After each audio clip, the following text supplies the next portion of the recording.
പ്രീതികര സുഹൃത്തുക്കളെ എല്ലാവർക്കും വേണ്ടിയിലേക്ക് സ്വാഗതം. ഞാൻ രാജേഷ് സാർ. നമ്മൾ ഒന്നാം സ്വാതന്ത്ര്യ സമരം പഠിച്ചുകൊണ്ടിരിക്കുകയാണ്.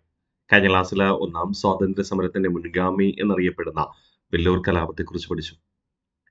പൈക കലാപത്തെക്കുറിച്ച് പഠിച്ചു. ഒന്നാം സ്വാതന്ത്ര്യ സമരത്തിനുള്ള പ്രധാന പ്രതിഷേധപരമായ കാരണങ്ങൾ എന്തൊക്കെയെന്ന് പഠിച്ചു. 1857 വിപ്ലവത്തെ ഇന്ത്യയുടെ ഒന്നാം സ്വാതന്ത്ര്യ സമരം എന്ന് ആദ്യമായി വിശേഷിപ്പിച്ചത് ജർമ്മൻകാരനായ കാർൽ മാർക്സ് ആണ്. അമേരിക്കയിൽ അദ്ദേഹം ന്യൂ ട്രിബ്യൂണൽ എന്ന പത്രത്തിൽ ഇത് പ്രസിദ്ധീകരിച്ചു അല്ലെ. ഇന്ത്യയുടെ ഒന്നാം സ്വാതന്ത്ര്യ സമരം എന്ന് ആദ്യമായി വിശേഷിപ്പിച്ച ഇന്ത്യക്കാരൻ എന്ന് പറയുന്നത് വി ഡി സവർക്കറുമായിരുന്നു. അത്തരം ബേസിക് ചിന്താഗതികൾ നമ്മൾ കഴിഞ്ഞ ക്ലാസ്സിൽ പഠിച്ചുറപ്പിച്ചു അല്ലെ. ഇന്നത്തെ ദിവസം നമ്മൾ വിപ്ലവത്തിലേക്ക് കിടക്കുകയാണ്. വിപ്ലവം ഉണ്ടായ കാലഘട്ടത്തേക്ക് കടന്നു ചെല്ലുകയാണ്. നമുക്ക് ആരംഭിക്കാം. 1857 വിപ്ലവം നടക്കുമ്പോൾ ബ്രിട്ടീഷ് രാജ്ഞി വിക്ടോറിയ ആയിരുന്നു. അപ്പോഴത്തെ ബ്രിട്ടീഷ് പ്രധാനമന്ത്രി എന്ന് പറയുന്നത് പാമേഴ്സൺ പ്രഭു. ഇന്ത്യയിലെ ഗവർണർ ജനറലായി സേവനം ചെയ്തത് കാനിങ് പ്രഭുവാണ്. അപ്പോഴത്തെ ഇന്ത്യയുടെ സൈനിക തലവൻ എന്ന് പറയുന്നത് കൊളിൻ ക്യാമ്പൽ. വിപ്ലവ കാലഘട്ടത്ത് നമുക്കറിയാം, ബ്രിട്ടീഷുകാര് ഇന്ത്യയിലേക്ക് കുറച്ച് സൈനികരെ കൊണ്ടുവന്നു. പാശ്ചാത്യ യൂറോപ്യൻ ആയോധന മുറയുള്ള ബ്രിട്ടീഷ് സൈനികർ ഇന്ത്യക്കാരായ സൈനികരെ ബ്രിട്ടീഷ് സേനയിൽ ചേർക്കുകയും കൂടാതെ അവർക്ക് പരിശീലനം നൽകി കുറഞ്ഞ ശമ്പളത്തിൽ അവരെ സേവനത്തിന് തയ്യാറാക്കി. മേധാവികൾ മാത്രം ബ്രിട്ടീഷുകാരായിരിക്കും. ഏറ്റവും താഴ്ന്ന കിടയില് നേരിട്ട് ഏറ്റുമുട്ടുന്ന കാലാൾപ്പട അല്ലെങ്കിൽ ശിപായികൾ ഇന്ത്യക്കാർ. പക്ഷെ എണ്ണം വെച്ച് നോക്കുമ്പോൾ ഒരു ബ്രിട്ടീഷുകാരൻ എന്നതിനെ നോക്കുമ്പോൾ 6 ഇന്ത്യക്കാരായ ശിപായികളുണ്ട്. പക്ഷേ ശിപായികൾ അടിമയ്ക്ക് സമാനമായ രീതിയിലാണ് ജീവിക്കുന്നതെങ്കിലും ഇവർക്ക് പ്രതിഷേധിക്കാൻ കഴിയില്ലായിരുന്നു. കാരണം പട്ടാളച്ചിട്ട് തന്നെയാണ്. നമുക്കറിയാം, ഒരു സമരത്തിന് ഏകദേശം 10,000-ഓളം പേര് പങ്കെടുക്കണം എന്ന് വിചാരിക്കാം. അവരെ നിയന്ത്രിക്കാൻ എത്ര പോലീസുകാർ മതി? 100 പോലീസുകാർ മതി. കാരണം ആ 100 പോലീസുകാർ കൃത്യമായ കമാൻഡിന്റെ കീഴിലാണ് പ്രവർത്തിക്കുന്നത്. കൃത്യമായ കമാൻഡ് അനുസരിക്കുകയാണ് ചെയ്യുന്നത്. ആ കമാൻഡ് അനുസരിക്കുന്ന പോലീസുകാര് 100 പേര് വിചാരിച്ചാൽ 10,000 പേരുള്ള സമരം വിരട്ടി ഓടിക്കാൻ കഴിയും. എന്നാൽ ഈ സമരത്തിലെ അനുകൂലികൾ, സമരം ചെയ്യുന്ന 10,000 പേർക്ക് കൃത്യമായിട്ട് ഒരു കമാൻഡ് ലഭിച്ചിരുന്നുവെങ്കിൽ 100 പോലീസുകാരെ അവർ ചിലപ്പോൾ എന്ത് ചെയ്യും? പരാജയപ്പെടുത്തിയെന്നിരിക്കും. ഇതുപോലെ തന്നെയാണ് ബ്രിട്ടീഷ് ഉദ്യോഗസ്ഥരായ സൈനികരും ഇന്ത്യക്കാരായ ശിപായികളും തമ്മിലുള്ള എണ്ണം. ബ്രിട്ടീഷുകാർ വളരെ കുറച്ചേ ഉള്ളൂ. 1:6 എന്ന അനുപാതത്തിലായിരുന്നു അക്കാലയളവില് ബ്രിട്ടീഷ് ഇന്ത്യ സൈനിക അനുപാതം. പക്ഷേ ഇന്ത്യൻ സൈനികർക്ക് കൃത്യമായിട്ടുള്ള ഒരു കമാൻഡ് ഇല്ലായിരുന്നു.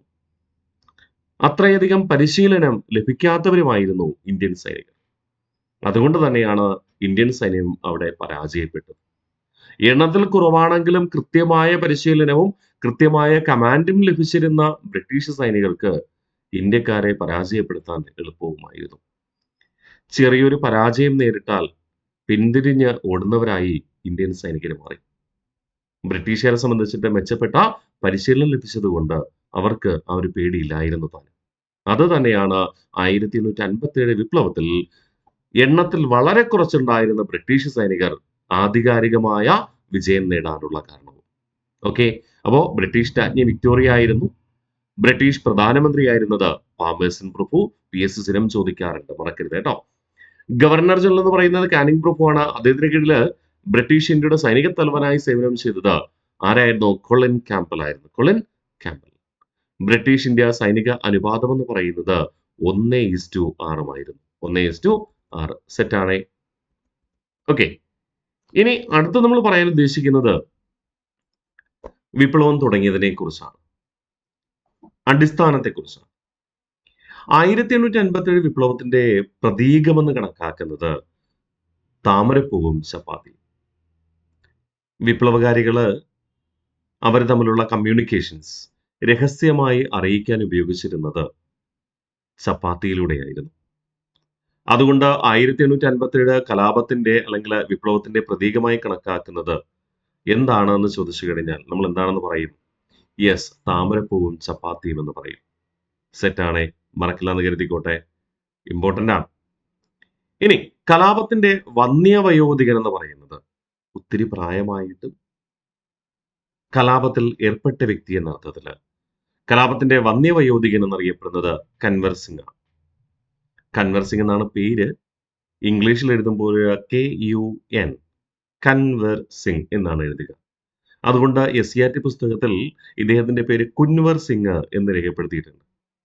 PSC പരീക്ഷയ്ക്ക് ചോദിക്കുമ്പോഴും ചില അവസരങ്ങളിലൊക്കെ ഓപ്ഷനിൽ കുൻവർ സിംഗ് എന്നാണ് തരിക.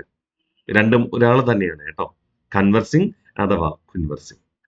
കലാപത്തിന്റെ അംബാസിഡർ എന്നറിയപ്പെടുന്നത് അസിമുള്ള ഖാൻ ആയിരുന്നു. എന്തുകൊണ്ടാണ് അദ്ദേഹത്തെ കലാപത്തിന്റെ അംബാസിഡർ എന്ന് വിളിക്കുക? അംബാസിഡർ എന്ന് പറഞ്ഞാൽ എന്താ? പ്രതിനിധി. അസിമുള്ള ഖാൻ എന്ന് പറയുന്നത് നാനാ സാഹിബിന്റെ സദസ്യനായിരുന്നു.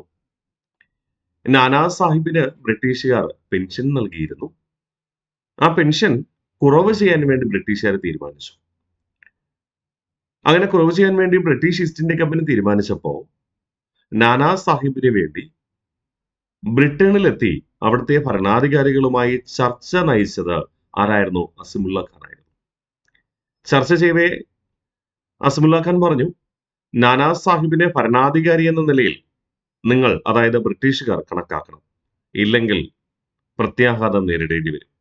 ഞങ്ങൾ പ്രത്യക്ഷ കലാപത്തിന്, പ്രത്യക്ഷ യുദ്ധത്തിന് ചിലപ്പോൾ തയ്യാറായെന്ന് വരും. അതിന്റെ പ്രത്യാഘാതം വലുതായിരിക്കും എന്ന് ബ്രിട്ടീഷുകാരെ അറിയിച്ചത് ആരായിരുന്നു? അസിമുള്ള ഖാൻ ആയിരുന്നു. അതുകൊണ്ടാണ് നമ്മൾ അദ്ദേഹത്തെ കലാപത്തിന്റെ അംബാസിഡർ എന്ന് വിളിക്കുക. വിപ്ലവത്തിന്റെ രാഷ്ട്രീയ പ്രചാരകൻ എന്നറിയപ്പെടുന്നതും ആര് തന്നെ? അസിമുള്ള ഖാൻ തന്നെ. നാനാ സാഹിബിന്റെ കൊട്ടാരത്തിൽ അല്ലെങ്കിൽ നാനാ സാഹിബിന്റെ ബാല്യകാലത്ത് അദ്ദേഹത്തോടൊപ്പം ജീവിച്ച മറ്റു രണ്ടുപേരുണ്ട്. ഒന്ന് അദ്ദേഹത്തിന്റെ സൈനിക മേധാവിയായ താന്തിയ തോപ്പിയും ആ കൊട്ടാരത്തിൽ തന്നെ വസിച്ചിരുന്ന, ജീവിച്ചിരുന്ന മറ്റൊരാളുണ്ട്, ഝാൻസി റാണി. നാട്ടുരാജ്യങ്ങൾ തമ്മിൽ സൈനിക സഹായത്തിന് വേണ്ടി ഈ വിപ്ലവ കാലഘട്ടത്ത് ഏറ്റവും കൂടുതൽ പ്രവർത്തിച്ചിരുന്നത് അസിമുള്ള ഖാൻ ആയിരുന്നു. ഇവിടെ ഒരുപക്ഷെ ഒരു നാട്ടുരാജ്യത്ത് ബ്രിട്ടീഷുകാർക്കെതിരെ സൈന്യത്തിന്റെ എണ്ണം കുറയുകയാണ് എന്ന് പറയുമ്പോൾ ആ പ്രദേശത്തേക്ക് മറ്റു നാട്ടുരാജ്യത്തും സൈനികരെ കൊണ്ടുവരാനായിട്ട് ശ്രമിച്ചത് അസിമുള്ള ഖാൻ ആയിരുന്നു. അങ്ങനെ ഒട്ടനവധി കാര്യങ്ങൾ അദ്ദേഹം ചെയ്തിട്ടുണ്ട്. അതുകൊണ്ട് അദ്ദേഹത്തെ നമ്മൾ എന്ന് വിളിച്ചു വിപ്ലവത്തിന്റെ രാഷ്ട്രീയ പ്രചാരകൻ എന്ന് വിളിച്ചു. ഇന്ത്യക്കാരായ ജനങ്ങളുടെ ഇടയിൽ ബ്രിട്ടീഷുകാരുടെ ആധിപത്യത്തിനും അടിമത്തത്തിനുമെതിരെ പ്രതിഷേധിക്കണമെന്ന് ആഹ്വാനം ചെയ്തുകൊണ്ട് രചനകൾ നിർവഹിച്ചതും ആര് തന്നെയാണ്? അസിമുള്ള ഖാൻ എന്ന സാഹിത്യകാരനാണ്. രാഷ്ട്രപണ്ഡിതനാണ്, അതോടൊപ്പം സാഹിത്യകാരനുമാണ് നമ്മുടെ അസിമുള്ള ഖാൻ എന്ന് പറയുന്നത്. ഇന്ത്യക്കാർ ബ്രിട്ടീഷ് ആധിപത്യത്തിൽ നിന്ന് മോചനം നേടുവാൻ ഉറപ്പായും സായുധ കലാപത്തിൽ ഇറങ്ങിത്തിരിക്കുമെന്ന് ബ്രിട്ടീഷുകാരെ പലപ്പോഴും ഓർമ്മിപ്പിച്ചിരുന്നത് അസിമുള്ള ഖാനാണ്. അതുകൊണ്ട് വിപ്ലവം ഉണ്ടാകുമെന്ന് മുൻകൂട്ടി പറഞ്ഞു എന്ന അർത്ഥത്തിൽ വിപ്ലവത്തിന്റെ പ്രവാചകൻ എന്ന് നമ്മൾ ആരെ വിളിക്കും? അസിമുള്ള ഖാനെ വിളിക്കും. വിപ്ലവത്തിന്റെ ബുദ്ധി കേന്ദ്രം എന്നറിയപ്പെടുന്നത് നാനാ സാഹിബായിരുന്നു. വിപ്ലവം ആരംഭിച്ചപ്പോൾ നാട്ടുരാജ്യങ്ങൾ അതിൽ ഇടപെട്ടപ്പോൾ നാട്ടുരാജ്യങ്ങളിൽ കൃത്യമായ സൈനിക വിന്യാസം വേണമെന്നും ഏതൊക്കെ ഭരണാധികാരികൾ എവിടെ കേന്ദ്രീകരിച്ചുകൊണ്ട് യുദ്ധം ചെയ്യണമെന്നും കൃത്യമായ മാർഗനിർദ്ദേശങ്ങൾ നൽകിയിരുന്നത് ആരായിരുന്നു? നാനാ സാഹിബായിരുന്നു. അതുകൊണ്ട് വിപ്ലവത്തിന്റെ ബുദ്ധികേന്ദ്രം എന്ന് വിളിക്കുന്നത് ആരെയാണ്? നാനാ സാഹിബിനെയാണ്. പലപ്പോഴും ബ്രിട്ടീഷുകാർക്ക് നാശനഷ്ടങ്ങൾ ഉണ്ടാക്കാൻ നാനാ സാഹിബിന് കഴിഞ്ഞു. ബ്രിട്ടീഷുകാരെ കൂട്ടക്കൊല ചെയ്യാനായിട്ട് നാനാ സാഹിബിന് കഴിഞ്ഞു. പക്ഷേ അവസാന വിജയം ബ്രിട്ടീഷുകാർ നേടി. അതിന്റെ കാരണം ബ്രിട്ടീഷുകാർക്ക് ലഭിച്ചിരുന്ന കൃത്യമായ കമാൻഡിങ് അനുസരിച്ചിട്ടുള്ള പരിശീലനമായിരുന്നു. അതോടൊപ്പം ആയുധബലവും. ഇന്ത്യക്കാരായ നാട്ടുരാജാക്കന്മാർ പലപ്പോഴും വാരിക്കുന്തങ്ങളും വാളുകളുമായിട്ട് ഏറ്റുമുട്ടിയപ്പോൾ ബ്രിട്ടീഷുകാർ തോക്കുകൾ ഉപയോഗിച്ചു. അതും ബ്രിട്ടീഷുകാരുടെ മേൽക്കോയ്മയ്ക്ക് കാരണമായി തീർന്നു. അപ്പോൾ 1857 കലാപത്തിന്റെ പ്രതീകമായി കണക്കാക്കുന്നത് വിപ്ലവകാരികൾ രഹസ്യങ്ങൾ കൈമാറ്റം ചെയ്യാൻ ഉപയോഗിച്ചിരുന്നത് താമരപ്പൂവും ചപ്പാത്തിയും. അതുകൊണ്ട് പ്രതീകമായി കണക്കാക്കുന്നത് താമരപ്പൂവും ചപ്പാത്തിയും തന്നെ. കലാപത്തിലെ വന്യവയോധികൻ എന്നറിയപ്പെടുന്നത് കൻവർ സിംഗ് ആണ്. ഇമ്പോർട്ടന്റ് ആണ്, മറക്കരുത്. കലാപത്തിന്റെ അംബാസിഡർ, പ്രതിനിധി എന്നറിയപ്പെടുന്നത് അസിമുള്ള ഖാനാണ്. നാനാ സാഹിബിന് വേണ്ടി ബ്രിട്ടനുമായി സംസാരിച്ചത് അസിമുള്ള ഖാനുമായിരുന്നു. വിപ്ലവത്തിന്റെ രാഷ്ട്രീയ പ്രചാരകൻ എന്നറിയപ്പെടുന്നത് അസമുല്ല ഖാൻ വിപ്ലവ കാലഘട്ടത്തിൽ സൈനികരെ ഏകീകരിക്കുവാനും സൈനിക വിന്യാസം നടത്തുവാനും മറ്റ് നാട്ടുരാജ്യങ്ങളുമായി സഹകരിച്ചത് അസമുല്ല ഖാൻ ആയിരുന്നു. ഈ വിപ്ലവത്തിന്റെ പ്രവാചകൻ എന്നറിയപ്പെടുന്ന അസമുല്ല ഖാനാണ് ജനങ്ങളുടെ ഇടയിൽ ബ്രിട്ടീഷ് ആധിപത്യത്തിനെതിരെയുള്ള മോചനം ഉണ്ടാകണമെന്ന് പ്രചരിപ്പിക്കുന്നതിന് വേണ്ടി സാഹിത്യ രചനകൾ നടത്തിയത് അസമുല്ല ഖാൻ ആയിരുന്നു. ഓക്കെ, അപ്പൊ ഈ വിപ്ലവത്തിന്റെ പ്രവാചകൻ എന്നറിയപ്പെടുന്നതും അസമുല്ല ഖാൻ തന്നെ. ബ്രിട്ടീഷുകാർക്ക് ഉറപ്പായിട്ടും ഇന്ത്യൻ ജനങ്ങൾ പ്രതികരിക്കുമെന്ന് അദ്ദേഹം ഒരുപാട് തവണ ആവർത്തിച്ചു പറഞ്ഞിരുന്നു. അത് ബ്രിട്ടീഷുകാരോടും ഇന്ത്യക്കാരായ ജനങ്ങളോടും അദ്ദേഹം ബോധവൽക്കരണം നൽകിയിരുന്നു. വിപ്ലവത്തിന്റെ ബുദ്ധികേന്ദ്രം എന്നറിയപ്പെടുന്നത് ആരാണ്? നാനാ സാഹിബാണ്. സെറ്റ് അല്ലേ? അപ്പോ നമ്മൾ ആകെ 2 സ്ലൈഡാ പഠിച്ചല്ലേ. വിപ്ലവ കാലഘട്ടത്ത് ബ്രിട്ടീഷ് രാജ്ഞി ആരാ? വിക്ടോറിയ. ബ്രിട്ടീഷ് പ്രധാനമന്ത്രി ആരാ? പാമേഴ്സൺ പ്രഭു. ഗവർണർ ജനറൽ ആരായിരുന്നു? കാനിംഗ് പ്രഭു ആണ്. സൈനിക തലവൻ ആരാ? Colin Campbell. ബ്രിട്ടീഷ് ഇന്ത്യ സൈനിക അനുപാതം എന്ന് പറയുന്നത് 1:6 ആയിരുന്നു. ഇന്ത്യൻ സൈനികരാണ് കൂടുതൽ, ബ്രിട്ടീഷ് സൈനികർ ചുരുക്കവും. 1887 കലാപത്തിന്റെ പ്രതീകമായി കണക്കാക്കുന്നത് താമരപ്പൂവിൻ ചപ്പാത്തി. കലാപത്തിന്റെ വന്യവയോധികൻ എന്നറിയപ്പെടുന്ന കൻവർ സിംഗ് ആണ്. കലാപത്തിന്റെ അംബാസിഡർ എന്നറിയപ്പെടുന്നത് അസമുല്ല ഖാൻ. വിപ്ലവത്തിന്റെ രാഷ്ട്രീയ പ്രചാരകൻ എന്നറിയപ്പെടുന്നത് അസമുല്ല ഖാനാണ്. വിപ്ലവത്തിന്റെ പ്രവാചകൻ എന്നറിയപ്പെടുന്നത് അസമുല്ല ഖാനാണ്. വിപ്ലവത്തിന്റെ ബുദ്ധികേന്ദ്രം എന്നറിയപ്പെടുന്നത് നാനാ സാഹിബ്. സെറ്റാണേ. ഇനി കഴിഞ്ഞ ക്ലാസ്സിൽ നമ്മൾ പറഞ്ഞു ബ്രിട്ടീഷുകാർക്കെതിരെ കലാപം ഉണ്ടാകുവാനുള്ള പ്രധാന കാരണങ്ങൾ. എന്നിട്ട് ഞാൻ സൂചിപ്പിച്ചു ഒരു തീപ്പൊരി. ആ തീപ്പൊരിയാണ് ബ്രിട്ടീഷുകാർ ഇൻട്രൊഡ്യൂസ് ചെയ്ത പുതിയ തോക്ക്, അല്ലെ? ഇവിടെ നമ്മൾ പറയുന്നു കലാപം പൊട്ടിപ്പുറപ്പെടാനുണ്ടായ പ്രധാന കാരണം എന്താണ്? മൃഗക്കൊഴുപ്പ് പുരട്ടിയ തിരകൾ നിറച്ച എൻഫീൽഡ് തോക്കുകൾ ഉപയോഗിക്കാൻ ഇന്ത്യൻ സൈനികരെ നിർബന്ധിച്ചത്. അത് ബ്രിട്ടീഷുകാര് പുതിയൊരു തോക്ക് ഇൻട്രൊഡ്യൂസ് ചെയ്തു, എൻഫീൽഡ് തോക്കുകൾ. ആ എൻഫീൽഡ് തോക്കുകളിൽ ബുള്ളറ്റ്, ഞാൻ കഴിഞ്ഞ ക്ലാസ്സിൽ നിങ്ങളോട് പറഞ്ഞിരുന്നു, ബുള്ളറ്റുകൾ സാധാരണഗതിയിൽ നമ്മുടെ പിസ്റ്റൾ ആണെങ്കിൽ ഓരോ ബുള്ളറ്റും എടുത്തിടണം.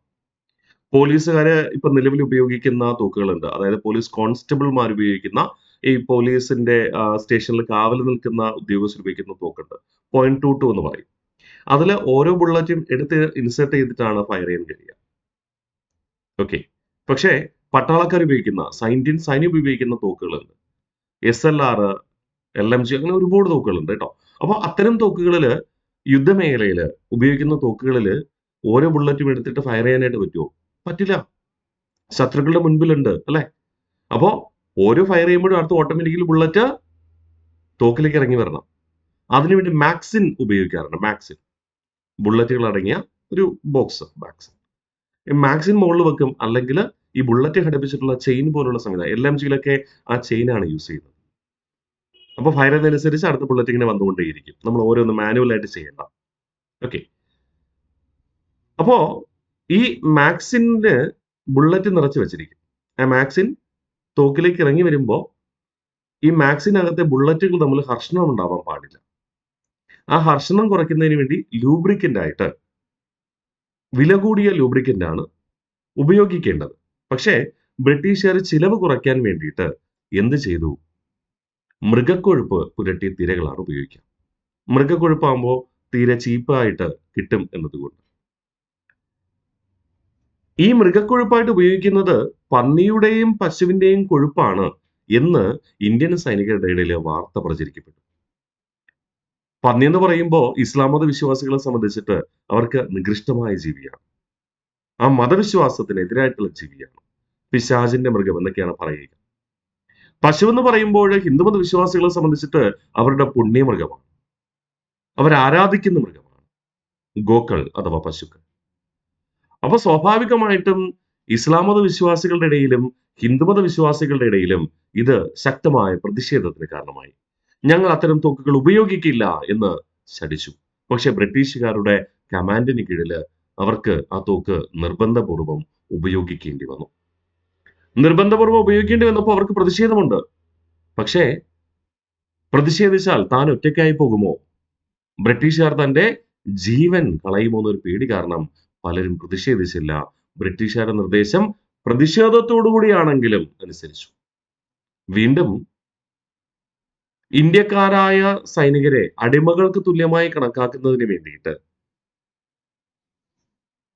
അടിമകളായി ചിത്രീകരിക്കുന്നതിന് വേണ്ടിയിട്ട്, ബ്രിട്ടീഷുകാർ എന്ത് പറഞ്ഞു കഴിഞ്ഞാലും ചെയ്യും എന്ന രീതിയിൽ മൃഗങ്ങൾക്ക് തുല്യമായി കണക്കാക്കുന്നത് പോലെ ബ്രിട്ടീഷുകാർ ഇന്ത്യക്കാരായ സൈനികർക്ക് നൽകിയിരുന്ന മാവില്, അതായത് ഗോതമ്പ് മാവില്, ഭക്ഷണത്തിന് വേണ്ടി നൽകിയിരുന്ന ഗോതമ്പ് മാവില് പന്നിയുടെയും പശുവിന്റെയും എല്ലിൻ പൊടി ചേർത്തു എന്ന ആശയം ഇന്ത്യൻ സൈനികർക്കിടയിൽ പ്രചരിക്കപ്പെട്ടു.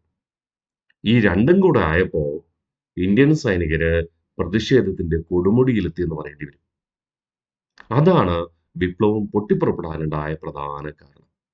അപ്പോൾ വിപ്ലവം പൊട്ടിപ്പുറപ്പെടാനുള്ള പ്രധാന കാരണങ്ങള് മൃഗക്കൊഴുപ്പ് പുരട്ടി തിരകൾ നിറച്ച എൻഫീൽഡ് തോക്കുകൾ ഉപയോഗിക്കാൻ ഇന്ത്യൻ സൈന്യം നിർബന്ധിച്ചു. അത് പ്രശ്നമല്ലായിരുന്നു. പക്ഷേ ആ മൃഗക്കൊഴുപ്പായി ഉപയോഗിക്കുന്നത് പന്നിയുടെയും പശുവിന്റെയും കൊഴുപ്പ് എന്ന ആശയം പ്രചരിക്കപ്പെട്ടത് വിപ്ലവം പൊട്ടിപ്പുറപ്പെടാനുണ്ടായ പ്രധാന കാരണമാണ്. ഈ പന്നിയുടെയും പശുവിന്റെയും എല്ലിൻ പൊടി ഇന്ത്യക്കാർ ഉപയോഗിക്കുന്ന ഗോതമ്പ് മാവിൽ കലർത്തി എന്ന ആശയം പ്രചരിക്കപ്പെട്ടതും വിപ്ലവത്തിന് കാരണമായി തീർന്നു. ബ്രിട്ടീഷുകാർക്ക് സേവനം ചെയ്തിരുന്ന ശിപായിയായ മംഗൾ പാണ്ഡെ അഡ്ജുട്ടന്റ് ഹെൻറി ബോഗനെ കൊലപ്പെടുത്തിയത് 1857 മാർച്ച് 29 ആയിരുന്നു. മംഗൾ പാണ്ഡെ വെടിവെക്കാൻ ശ്രമിച്ചത് ജെയിംസ് ഹ്യൂസനെ ആയിരുന്നു. ജെയിംസ് ഹ്യൂസനെ എതിരെ വെടിവെച്ചത് മാറി ആർക്ക് കൊണ്ടു? അഡ്ജുട്ടന്റ് ഹെൻറി ബോഗിന് കൊണ്ടു. അതായിരുന്നു വസ്തുത. അപ്പോ മംഗൾ പാണ്ഡെ ആരാണ് കൊലപ്പെടുത്താൻ ശ്രമിച്ചത്? ജെയിംസ് ഹ്യൂസനെ വെടിവെച്ചു. പക്ഷെ വെടിയേറ്റത് ആർക്കാണ്? അഡ്ജുട്ടന്റ് ബോഗിന് വെടിയേറ്റു. അദ്ദേഹം 1857 മാർച്ച് 29 കൊല്ലപ്പെട്ടു. സ്വാഭാവികമായും ബ്രിട്ടീഷ് സൈനിക മേധാവിയെ ശിപായിയായ, ബ്രിട്ടീഷുകാരെ സംബന്ധിച്ചിട്ട് ശിപായിമാരെന്ന് പറയുന്നത് അധസ്ഥിതരെ പോലെ കണക്കാക്കപ്പെട്ടവരാണ്, താഴ്ന്ന ജാതിക്കാരനെ പോലെ കണക്കാക്കപ്പെട്ടവരാണ്. അവര് ഒരു ബ്രിട്ടീഷ് ഉദ്യോഗസ്ഥനെ കൊന്നു എന്ന് പറയുമ്പോൾ ബ്രിട്ടീഷുകാർക്ക് ആ വ്യക്തിയോട് എന്തു തോന്നും? അതിഭയങ്കരമായ ദേഷ്യം തോന്നും അല്ലെ? അങ്ങനെ ഈ മംഗൾ പാണ്ഡെയെ തൂക്കിലേറ്റാൻ ശ്രമിച്ചു. എന്നാ തൂക്കിലേറ്റി കൊല്ലുക? 1857 ഏപ്രിൽ മാസം 8-ാം തീയതി, ചുരുക്കം ദിവസങ്ങൾ കൊണ്ട്. വിചാരണയ്ക്ക് പോലും അവിടെ ഇടവില്ല. കുറ്റം ചെയ്തു എന്ന് ആരോപിച്ചുകൊണ്ട് എന്ത് ചെയ്യാണ്? തൂക്കിക്കൊല്ലുക. എവിടെ വെച്ചാണ് തൂക്കിക്കൊന്നത്? ബരക്പൂരിൽ വെച്ച്. ഈ മംഗൾ പാണ്ഡെ ആരായിരുന്നു? ബംഗാളിലെ 34-ാം തദ്ദേശീയ കാലാൾപ്പടയിലെ അംഗമായിരുന്നു. ഇത് PSC ചോദിക്കാറുണ്ട് കേട്ടോ. എവിടത്തെ, ഏത് കാലാൾപ്പടയിലെ അംഗമായിരുന്നു? ബംഗാളിലെ 34-ാം തദ്ദേശീയ കാലാൾപ്പടയിലെ അംഗമായിരുന്നു ആര്? മംഗൾ പാണ്ഡെ. മംഗൾ പാണ്ഡെ ആരെയാണ് കൊലപ്പെടുത്താൻ ശ്രമിച്ചത്? ജെയിംസ് ഹ്യൂസനെ. ആരെയാണ് കൊന്നത് അല്ലെങ്കിൽ ആരെയാണ് വെടിവെച്ച് കൊന്നത്? ഹെൻറി ബോഗനെ. എന്നാണ് കൊലപ്പെടുത്തിയത്? 1857 മാർച്ച് 29. അതുപ്രകാരം മംഗൾ പാണ്ഡെയെ തൂക്കിലേറ്റിയതെന്ന 1857 ഏപ്രിൽ 8-ന് ബരക്പൂരിൽ. മംഗൾ പാണ്ഡെയെ തൂക്കിലേറ്റാൻ ഉത്തരവ് നൽകിയത് ജോൺ ഹെയ്സി എന്ന ഉദ്യോഗസ്ഥനായിരുന്നു. മംഗൾ പാണ്ഡെയെ തൂക്കിലേറ്റാൻ ഉത്തരവ് നൽകിയത് ജോൺ ഹെയ്സി. അതെന്താ അങ്ങനെ പ്രത്യേകിച്ച് എടുത്ത് പഠിക്കാൻ കാരണം? ഞാൻ പറഞ്ഞു, ചുരുക്കം ചില ദിവസങ്ങൾ കൊണ്ടാണ് വിധി നടപ്പിലാക്കുന്നത്. എന്തുകൊണ്ടാണ് മംഗൾ പാണ്ഡെ വെടിവെക്കാൻ തയ്യാറായത്? അത് അബദ്ധത്തിൽ മാറിക്കൊണ്ടതാണോ? അങ്ങനെയുള്ള വിചാരണയ്ക്ക് പോലും സാവകാശം നൽകിയില്ല. സാവകാശം നൽകാതെ മംഗൾ പാണ്ഡെ തൂക്കിലേറ്റിയത് ജോൺ ഹെയ്സിയുടെ ഉത്തരവ് പ്രകാരമാണ്. ഇതും ഇന്ത്യൻ സൈനികരായ ശിപായികൾക്കിടയിൽ പ്രതിഷേധത്തിന് കാരണമായി. തങ്ങളുടെ ജീവന് ഒരു വിലയുമില്ല, തങ്ങൾ അബദ്ധത്തിൽ ചെയ്ത ഒരു കുറ്റമാണെങ്കിൽ കൂടി വിചാരണയില്ലാതെ തങ്ങളെയും വീണ്ടും ശിക്ഷിച്ചേക്കാം എന്നൊരു ചിന്താഗതി ഇന്ത്യൻ ശിപായിമാരുടെ ഇടയിൽ പ്രചരിക്കപ്പെട്ടു. അതും വിപ്ലവത്തിന് കാരണമായി. ഓക്കെ അല്ലേ? സെറ്റാണേ. ഇനി അങ്ങനെ വിപ്ലവം പൊട്ടിപ്പുറപ്പെട്ടത് ഉത്തർപ്രദേശിലെ മീററ്റിലെ സൈനിക താവളത്തിലായിരുന്നു. 1857 മെയ് 10-ന് മീററ്റിൽ വിപ്ലവം പൊട്ടിപ്പുറപ്പെട്ടു. മീററ്റിൽ നിന്ന് വിപ്ലവകാരികൾ ചിന്തിച്ചു, ഇന്ത്യയിലെ ഒട്ടനവധി പ്രാദേശിക ഭരണാധികാരികളുണ്ട്. എന്നാൽ ഇന്ത്യയിൽ ബ്രിട്ടീഷുകാർ ആധിപത്യം സ്ഥാപിക്കുന്നതിന് മുൻപ് ഏറ്റവും മെച്ചപ്പെട്ട ആധിപത്യം ഉണ്ടായിരുന്നത് മുഗൾ ഭരണാധികാരികൾക്കാണ്. നമുക്ക് മുഗൾ ഭരണാധികാരികൾ താമസിക്കുന്ന ഡൽഹിയിലേക്ക് പോകാം. മുഗൾ ഭരണാധികാരിയായ ബഹദൂർ ഷാ രണ്ടാമനെ വിപ്ലവത്തിന്റെ നേതൃത്വം ഏറ്റെടുക്കുവാൻ ആവശ്യപ്പെടാം. അങ്ങനെ മുഗൾ ഭരണാധികാരിയുടെ സഹായത്തോടുകൂടി ബ്രിട്ടീഷുകാരെ നമുക്ക് എതിർക്കാം. അതായിരുന്നു ഈ മീററ്റ് എന്ന സൈനിക താവളത്തിൽ വിപ്ലവം ആരംഭിച്ച സൈനികരുടെ ചിന്താഗതി. അങ്ങനെ വിപ്ലവകാരികൾ മീററ്റിൽ നിന്ന് ഡൽഹിയിലേക്ക് പോവുകയാണ്. ഡൽഹിയിലേക്ക് മാർച്ച് പാസ്റ്റ് നടത്തുമ്പോൾ അവർ പാടിയ ഗാനമായിരുന്നു ഹം ഹേ ഇസ്കാ. ഈ ഹം ഹേ ഇസ്കാ മാലിക് എന്ന ഗാനം രചിച്ചത് ആരായിരുന്നു? സാഹിത്യകാരനായ അസമുല്ല ഖാൻ ആയിരുന്നു. അതുകൊണ്ടാണ് സാഹിത്യകാരനായ അസമുല്ല ഖാനെ നമ്മൾ എന്തെന്ന് വിശേഷിപ്പിച്ചത്? യെസ്, വിപ്ലവത്തിന്റെ പ്രവാചകൻ എന്ന് വിളിക്കുക. വിപ്ലവത്തിന്റെ രാഷ്ട്രീയ പ്രചാരകൻ എന്ന് വിളിക്കുക. ഓക്കെ അല്ലേ? ഇമ്പോർട്ടന്റ് ആണ് കേട്ടോ. അപ്പൊ 1857 മെയ് 10 മീററ്റിൽ വിപ്ലവം പൊട്ടിപ്പുറപ്പെട്ടു. വിപ്ലവകാരികൾ മീററ്റിൽ നിന്ന് ഡൽഹിയിലേക്ക് മാർച്ച് പാസ്റ്റ് നടത്തിയപ്പോൾ പാടിയ ഗാനമാണ് ഹം ഹേ ഇസ്കാ മാലിക്. ഈ ഗാനം രചിച്ചത് ആരാണ്? അസമുല്ല ഖാനാണ്. അസമുല്ല ഖാൻ സാഹിത്യ രചനയിലൂടെ ഇന്ത്യക്കാരായ ജനങ്ങൾക്ക് എന്ത് ചെയ്തിരുന്നു? ബ്രിട്ടീഷ് ആധിപത്യത്തിൽ നിന്ന് മോചനം നേടണമെന്ന് പലപ്പോഴും ആവശ്യപ്പെട്ടിരുന്നു. അതുകൊണ്ടാണ് അദ്ദേഹത്തെ അസമുല്ല ഖാനെ ഇന്ത്യൻ വിപ്ലവത്തിന്റെ പ്രവാചകനെന്നും രാഷ്ട്രീയ പ്രചാരകനെന്നും വിളിക്കുക. 1857 മെയ് 11 വിപ്ലവകാരികൾ ഡൽഹി കീഴടക്കി. അതായത് ഡൽഹിയിലേക്ക് എത്തിച്ചേർന്ന് അവിടുത്തെ ബ്രിട്ടീഷ് സൈനിക പോസ്റ്റുകൾ ആക്രമിച്ചു തകർത്തു.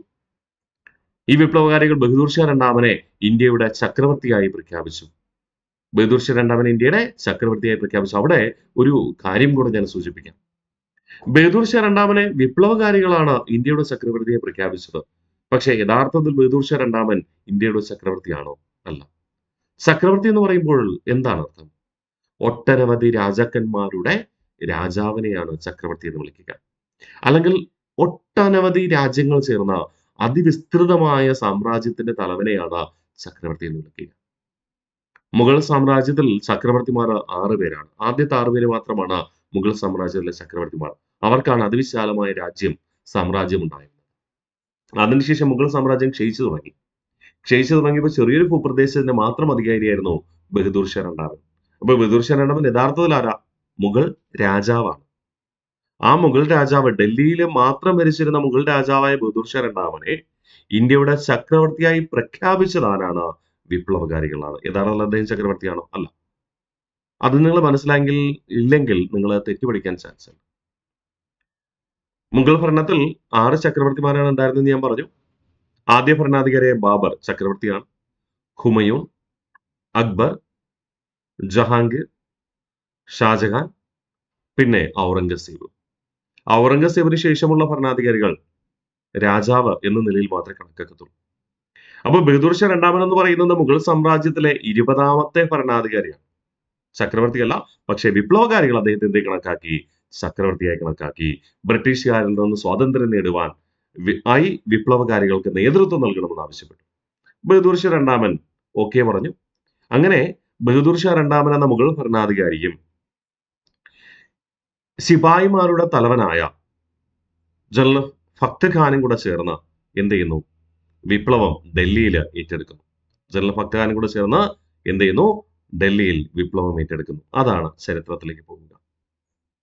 ഓക്കെ അല്ലേ? നമുക്ക് നോക്കാം. ഡൽഹിയിലെ വിപ്ലവം നമ്മൾ പഠിക്കുകയാണ്. ഒന്നുകൂടെ നമുക്ക് റിവിഷൻ ചെയ്താലോ? 1887 മെയ് 10 മീററ്റിൽ വിപ്ലവം പൊട്ടിപ്പുറപ്പെട്ടു. വിപ്ലവകാരികൾ മീററ്റിൽ നിന്ന് ഡൽഹിയിലേക്ക് മാർച്ച് പാസ്റ്റ് നടത്തിയപ്പോൾ പാടിയ ഗാനമാണ് ഹം ഹേ ഇസ്കാ മാലിക്. ഈ ഗാനം രചിച്ചതാരാണ്? അസമുല്ല ഖാനാണ്. 1887 മെയ് 11 വിപ്ലവകാരികൾ ഡൽഹി കീഴടക്കി. വിപ്ലവകാരികൾ ബഹദൂർ ഷാ രണ്ടാമനെ കാണുകയും അദ്ദേഹത്തെ ഇന്ത്യയുടെ ചക്രവർത്തിയായി പ്രഖ്യാപിച്ച് വിപ്ലവത്തിന് നേതൃത്വം നൽകണമെന്ന് ആവശ്യപ്പെടുകയും ചെയ്തു. അങ്ങനെ ഡൽഹിയിൽ വിപ്ലവത്തിന് നേതൃത്വം നൽകിയത് ബഹദൂർ ഷാ സെക്കൻഡ് എന്ന മുഗൾ ഭരണാധികാരിയും ശിപായിമാരുടെ തലവനായ ജനറൽ ഫക്ത് ഖാനും. ഓക്കെ, ജനങ്ങൾക്ക് ആ സമയത്ത് ബഹദൂർ ഷാ രണ്ടാമൻ ഒരു വിളംബരം നൽകി. ബ്രിട്ടീഷുകാർക്കെതിരെ പ്രവർത്തിക്കുവാൻ ജനങ്ങൾ സൈന്യത്തോടൊപ്പം അണിചേരണം. ബഹദൂർ ഷാ രണ്ടാമൻ എന്ത് ചെയ്തു? ഒരു വിളംബരം പുറപ്പെടുവിച്ചു. സാധാരണക്കാരായ ജനങ്ങൾ പോലും ബ്രിട്ടീഷുകാർക്കെതിരെ പോരാടാൻ സൈന്യത്തോടൊപ്പം അണിചേരണം. ഈ വിളംബരമാണ് എന്ത് പേരിൽ അറിയപ്പെടുക? അസംഗഡ് വിളംബരം എന്ന പേരിൽ അറിയപ്പെടുക. അങ്ങനെ സാധാരണക്കാരായ ജനങ്ങൾ പോലും സൈനികരുടെ കൂടെ ഡൽഹിയിൽ വിപ്ലവത്തിന് സഹകരിച്ചു. പക്ഷേ ബ്രിട്ടീഷ് സൈനിക മേധാവിയായ ജനറൽ നിക്കോൾസൺ ഡൽഹിയിൽ വിപ്ലവം അതിശക്തമായി അടിച്ചമർത്തി. വിപ്ലവകാരികളെ സഹായിച്ച ജനങ്ങളെ കൂട്ടക്കൊല നടത്തി. അതുകൊണ്ട് ഇദ്ദേഹത്തെ നമ്മൾ എന്തെന്ന് വിളിക്കാറുണ്ട്? ഡൽഹിയിലെ കശാപ്പുകാരൻ എന്ന് വിളിക്കുന്നു. ഡൽഹിയിൽ വിപ്ലവകാരികളെ അടിച്ചമർത്തുകയും വിപ്ലവകാരികൾക്ക് സഹായം നൽകിയ സാധാരണക്കാരായ ജനങ്ങളെ കൂട്ടക്കൊല നടത്തുകയും ചെയ്തത് ജനറൽ നിക്കോൾസൺ ആണ്. അതുകൊണ്ട് ജനറൽ നിക്കോൾസനെ നമ്മൾ എന്തെന്ന് വിളിക്കും? ഡൽഹിയിലെ കശാപ്പുകാരൻ എന്ന് വിളിക്കും. ഡൽഹിയിൽ ഈ കൂട്ടക്കൊല നടത്തിയത് എങ്ങനെയാ ജനങ്ങൾ അറിഞ്ഞത്, മറ്റ് ഇന്ത്യൻ ഭൂപ്രദേശങ്ങൾ അറിഞ്ഞത് എന്ന് നിങ്ങൾക്ക് ചിലപ്പോൾ ചോദിക്കും. കാരണം ബ്രിട്ടീഷുകാർ സാധാരണക്കാരെ ജനങ്ങളെ കൂട്ടക്കൊല ചെയ്തിട്ട് അവര് മറ്റുള്ള ഭൂപ്രദേശങ്ങൾ അറിയിക്കുമോ? ജനങ്ങളെ കൂട്ടക്കൊല ചെയ്തു എന്ന്? ഇല്ല, അറിയിക്കില്ല. എങ്ങനെയാ ലോകമറിഞ്ഞത്? ഡൽഹി കൂട്ടക്കൊലയ്ക്ക് സാക്ഷിയായ പ്രശസ്ത ഉറുദു കവിയായ മിർസ ഗാലിബിന്റെ രചനകളിലൂടെ. ഡൽഹിയില് ജനറൽ നിക്കോൾസൺ സാധാരണക്കാരായ ജനങ്ങളെ കൂട്ടക്കൊല ചെയ്തുവെന്ന് ലോകത്തോട് വിളിച്ചു പറഞ്ഞത് ഉറുദു കവിയായ മിർസ ഗാലിബ് ആയിരുന്നു. അതുകൊണ്ട് അതും നമ്മൾ പഠിച്ചുറപ്പിക്കുന്നു. തുടർന്ന് ബഹദൂർ ഷാ രണ്ടാമനെ പരാജയപ്പെടുത്തുകയും ബഹദൂർ ഷാ രണ്ടാമനെ ബർമയിലേക്ക് നാടുകടത്തുകയും ചെയ്തു. ബർമ എന്ന് പറയുന്ന രാജ്യം നിലവിൽ അറിയപ്പെടുന്ന മ്യാൻമാർ എന്നാണ് കേട്ടോ. 1937 ബ്രിട്ടീഷ് ഇന്ത്യയിൽ നിന്ന് ബർമയെ വേർതിരിച്ച് ഒരു സ്വതന്ത്ര രാജ്യമായി നിർദ്ദേശിക്കുക. അതുമുതൽ മ്യാൻമാർ എന്നാണ് അറിയപ്പെടുക. അപ്പോൾ ബർമ നിലവിൽ അറിയപ്പെടുന്ന പേരെന്താണ്? മ്യാൻമാർ ആണ് എന്ന കാര്യം കൂടെ മനസ്സിലുണ്ടാവട്ടെ. ബർമയുടെ നിലവിലെ പേരെന്താണ്? മ്യാൻമാർ ആണ്. ഓക്കെ, അപ്പോൾ ഒന്നുകൂടെ നമുക്ക് റിവിഷൻ ചെയ്യാം. 1857 നമ്മുടെ മീററ്റിൽ ആരംഭിച്ച വിപ്ലവം, ഇന്ത്യൻ ശിപായിമാര് മീററ്റിലെ വിപ്ലവം ആരംഭിക്കുകയും ഡൽഹിയിലേക്ക് മാർച്ച് പാസ്റ്റ് നടത്തുകയും ചെയ്തു. 11-ാം തീയതി ഡൽഹിയിൽ എത്തിച്ചേർന്ന വിപ്ലവകാരികൾ, അതായത് ഇന്ത്യൻ ശിപായികൾ, മുഗൾ ഭരണാധികാരി ബഹദൂർ ഷാ രണ്ടാമനോട് വിപ്ലവത്തിന്റെ നേതൃത്വം ഏറ്റെടുക്കണമെന്ന് അഭ്യർത്ഥിക്കുകയും ഇന്ത്യയുടെ ചക്രവർത്തിയായി ബഹദൂർ ഷാ രണ്ടാമനെ പ്രഖ്യാപിക്കുകയും ചെയ്തു. അങ്ങനെ ബഹദൂർ ഷാ രണ്ടാമൻ വിപ്ലവത്തിന്റെ നേതൃത്വം ഏറ്റെടുക്കുന്നു. സഹായിച്ചത് വിപ്ലവകാരികളുടെ ശിപായിമാരുടെ തലവനായ ജനറൽ ഭക്ത് ഖാൻ. സാധാരണക്കാരായ ജനങ്ങൾ ബ്രിട്ടീഷ് ആധിപത്യത്തിനെതിരെ, ബ്രിട്ടീഷ് മോചനത്തിന് വേണ്ടിയിട്ട് എന്ത് ചെയ്യണം? ഇന്ത്യൻ വിപ്ലവകാരികളോട് സഹകരിക്കണമെന്ന് ആവശ്യപ്പെട്ടുകൊണ്ട് പുറപ്പെടുവിച്ച വിളംബരമായിരുന്നു എന്ത്? അസംഗഡ് വിളംബരം. ഡൽഹിയിൽ വിപ്ലവം അടിച്ചമർത്താൻ നിയോഗിക്കപ്പെട്ട ബ്രിട്ടീഷ് സൈനിക ഉദ്യോഗസ്ഥനാണ് ജനറൽ നിക്കോൾസൺ. അദ്ദേഹം വിപ്ലവകാരികളെ അടിച്ചമർത്തി, അതോടൊപ്പം വിപ്ലവകാരികൾക്ക് സഹായം നൽകിയ സാധാരണക്കാരായ ജനങ്ങളെ. അതുകൊണ്ട് ഇദ്ദേഹത്തെ നമ്മൾ എന്തെന്ന് വിളിക്കും? ഡൽഹിയിലെ കശാപ്പുകാരൻ എന്ന് വിളിക്കും. ഡൽഹി കൂട്ടക്കൊലയ്ക്ക് സാക്ഷിയായ പ്രശസ്തനായ ഉറുദു കവിയാണ് മിർസ ഗാലിബ്. പരാജയപ്പെട്ട് ബഹദൂർ ഷാ രണ്ടാമനെ നാടുകടത്തിയത് ബർമയിലേക്ക് അഥവാ മ്യാൻമാറിലേക്ക്. ഇത്രയും സെറ്റാണേ. ഇനിയും കുറെ വിപ്ലവം നടന്ന പ്രധാന സ്ഥലങ്ങളുണ്ട്. ആ സ്ഥലങ്ങളെയും നേതാക്കളെയും നമ്മൾ പഠിക്കും. ചില സ്ഥലങ്ങളിൽ ചില പ്രത്യേകത നടന്നിട്ടുണ്ട്. ആ പ്രത്യേകതയും നമ്മൾ പഠിച്ചുറപ്പിക്കും. ഓക്കെ, ഇത്രയും സെറ്റാണെന്ന് കരുതിക്കോട്ടെ, കൺഫ്യൂഷൻ ഇല്ലല്ലോ. അപ്പൊ നമ്മളൊന്ന് പഠിച്ച തുടക്കം തൊട്ട് നമ്മൾ ഇതുവരെ ഒന്ന് റിവിഷൻ ചെയ്ത് വെച്ചിട്ട് ബാക്കി പഠിക്കാം. കുറെ ഫാക്ട് നമ്മൾ പഠിച്ചു. 1857 വിപ്ലവം നടക്കുമ്പോൾ ബ്രിട്ടീഷ് രാജ്ഞി ആരാ? വിക്ടോറിയ. ബ്രിട്ടീഷ് പ്രധാനമന്ത്രി ആരാ? പാമേഴ്സൺ പ്രഭു. ബ്രിട്ടീഷ് ഇന്ത്യയുടെ ഗവർണർ ജനറൽ കാനിംഗ് പ്രഭു ആയിരുന്നു. ബ്രിട്ടീഷ് ഇന്ത്യയുടെ സൈനിക മേധാവി കൊളിൻ കാമ്പൽ ആയിരുന്നു. ബ്രിട്ടീഷ് ഇന്ത്യ സൈനിക അനുപാതം 1:6 ആയിരുന്നു. അത് ബ്രിട്ടീഷുകാർ സൈനികത്തിൽ കുറവാണ്, പക്ഷേ അവർക്ക് ആയോധന കലാരൂപം വശമുണ്ട്, ആയോധന പരിശീലന വശമുണ്ട്, മെച്ചപ്പെട്ട തോക്ക് ഉൾപ്പെടെയുള്ള ആധുനിക ആയുധങ്ങൾ അവർ ഉപയോഗിച്ചിരുന്നു. ഇന്ത്യൻ സൈനിക അനുപാതം അവരെക്കാൾ 6 മടങ്ങ് കൂടുതലാണെങ്കിലും പ്രത്യേക പരിശീലനം ലഭിച്ചിരുന്നില്ല. വളരെ കുറച്ച് പരിശീലനം ലഭിച്ചവരാണ്. പ്രാദേശിക ഇന്ത്യൻ നാട്ടുരാജ്യങ്ങളിൽ സൈനികർ ഉപയോഗിച്ചിരുന്നത് വാളും വാരിക്കുന്തങ്ങളുമായിരുന്നു. ശിപായിമാർക്ക് ക്വാളിറ്റി കുറഞ്ഞ തോക്കാണ് ബ്രിട്ടീഷുകാർ നൽകിയിരുന്നത്. ഇതൊക്കെ കാരണമാണ് അംഗസംഖ്യ കൂടുതലുള്ള ഇന്ത്യൻ സൈന്യം പരാജയപ്പെടുക. 1857 കലാപത്തിന്റെ പ്രതീകമായി കണക്കാക്കുന്നത് താമരയും ചപ്പാത്തി പൂ. കലാപത്തിന്റെ വന്യവയോധികൻ എന്നറിയപ്പെടുന്നത് കൻവർ സിംഗ് ആണ്. കലാപത്തിന്റെ അംബാസിഡർ എന്നറിയപ്പെടുന്നത് അസിമുല്ല ഖാൻ ആണ്. വിപ്ലവത്തിന്റെ രാഷ്ട്രീയ പ്രചാരകൻ എന്നറിയപ്പെടുന്നത് അസിമുല്ല ഖാൻ തന്നെ. വിപ്ലവത്തിന്റെ പ്രവാചകൻ എന്നറിയപ്പെടുന്നത് അസിമുല്ല ഖാൻ തന്നെ. വിപ്ലവത്തിന്റെ ബുദ്ധികേന്ദ്രം എന്നറിയപ്പെടുന്നത് നാനാ സാഹിബും. കലാപം പൊട്ടിപ്പുറപ്പെടാനുണ്ടായ പ്രധാന കാരണം മൃഗക്കൊഴുപ്പ് പുരട്ടിയ തിരകൾ നിറച്ച എൻഫീൽഡ് തോക്കുകൾ ഉപയോഗിക്കാൻ ഇന്ത്യൻ സൈനികർ നിർബന്ധിച്ചത്. ഇന്ത്യൻ സൈനികർ എന്തുകൊണ്ടാണത് ഉപയോഗിക്കില്ല എന്ന് ശാഠ്യം പിടിച്ചത്? പന്നിയുടെയും പശുവിന്റെയും കൊഴുപ്പ് ആ തോക്കിൽ മാക്സനിൽ ഉപയോഗിച്ചു എന്ന കാരണത്തിൽ. കൂടാതെ പന്നിയുടെയും പശുവിന്റെയും എല്ലിന്റെ പൊടി ഗോതമ്പ് മാവിൽ കലർത്തി ഇന്ത്യക്കാർക്ക് ഭക്ഷിക്കാൻ നൽകി എന്ന ആശയവും പ്രചരിക്കപ്പെട്ടു. ഇതൊക്കെയാണ് വിപ്ലവം പൊട്ടിപ്പുറപ്പെടാനുണ്ടായ കാരണം. മംഗൾ പാണ്ഡെ എന്ന ബംഗാളിലെ 34-ാം തദ്ദേശീയ കാലാൾപ്പടയിലെ അംഗം ജെയിംസ് ഹ്യൂസൺ എന്ന ബ്രിട്ടീഷ് ഉദ്യോഗസ്ഥനെ വെടിവെക്കുകയും കൊലപ്പെടുത്താൻ ശ്രമിക്കുകയും ചെയ്തു. പക്ഷേ ഉന്നം തെറ്റി കൊണ്ടത് ആർക്കാണ്? അഡ്ജൂട്ടന്റ് ബോഗിന്. അങ്ങനെ അഡ്ജൂട്ടന്റ് ഹെൻറി ബോഗ് കൊല്ലപ്പെട്ടത് 1857 മാർച്ച് 29. കുറ്റക്കാരനായ മംഗൾ പാണ്ഡെയെ തൂക്കിലേറ്റാൻ ഉത്തരവിട്ടത് ജോൺ ഹെയ്സി. അതുപ്രകാരം മംഗൾ പാണ്ഡെ തൂക്കിലേറ്റപ്പെട്ടത് 1857 ഏപ്രിൽ 8-ാം തീയതി ഇവിടെ ബരക്പൂരിൽ വെച്ച്. 1857 മെയ് 10-ന് മീററ്റിൽ വിപ്ലവം പൊട്ടിപ്പുറപ്പെട്ടു. ശിപായികളായ ഇന്ത്യൻ സൈനികർ, വിപ്ലവകാരികൾ മീററ്റിൽ നിന്ന് ഡൽഹിയിലേക്ക് മാർച്ച് പാസ്റ്റ് നടത്തിയപ്പോൾ പാടിയ ഗാനമാണ് ഹം ഹേ ഇസ്കാ മാലിക്. ഈ ഗാനം രചിച്ചത് അസ്മുല്ല ഖാൻ എന്ന സാഹിത്യകാരൻ. 1857 മെയ് 11 ഡൽഹിയിലെത്തിയ വിപ്ലവകാരികൾ ബ്രിട്ടീഷ് സൈനിക പോസ്റ്റുകൾ ആക്രമിച്ച് കീഴ്പ്പെടുത്തുകയും മുഗൾ ഭരണാധികാരി ബഹദൂർ ഷാ രണ്ടാമനെ ഇന്ത്യയുടെ ചക്രവർത്തിയെ പ്രഖ്യാപിച്ച് വിപ്ലവത്തിന് നേതൃത്വം ഏറ്റെടുക്കാൻ ആവശ്യപ്പെടുകയും ചെയ്തു. അങ്ങനെ ഡൽഹിയിൽ നേതൃത്വം ഏറ്റെടുത്ത ബഹദൂർ ഷാ സെക്കൻഡും ജനറൽ ഭക്ത് ഖാനും ജനങ്ങളോട് ബഹദൂർ ഷാ രണ്ടാമൻ ആഹ്വാനം ചെയ്ത് വിപ്ലവകാരികളെ സഹായിക്കണം. ആ വിളംബരമാണ് അസംഗഡ് വിളംബരം എന്ന പേരിൽ അറിയപ്പെടുക. ഡൽഹിയിൽ വിപ്ലവം അടിച്ചമർത്തിയത് ബ്രിട്ടീഷ് ഉദ്യോഗസ്ഥനായ ജനറൽ നിക്കോൾസൺ ആയിരുന്നു.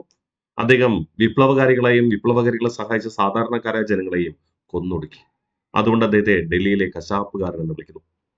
ഡൽഹിയിൽ കൂട്ടക്കൊലയ്ക്ക് ഈ ജനങ്ങളെ കൂട്ടക്കൊല ചെയ്തത് സാക്ഷിയായ പ്രശസ്ത ഉറുദു കവിയാണ് മിർസ ഗാലിബ്. അദ്ദേഹമാണ് ഈ കൂട്ടക്കൊല ലോകത്തെ അറിയിച്ചത് അദ്ദേഹത്തിന്റെ രചനകളിലൂടെ. പരാജയപ്പെട്ട ബഹദൂർ ഷാ രണ്ടാമനെ നാടുകടത്തിയത് ബർമയിലേക്ക്, അതായത് ഇന്നത്തെ മ്യാൻമാറിലേക്ക്.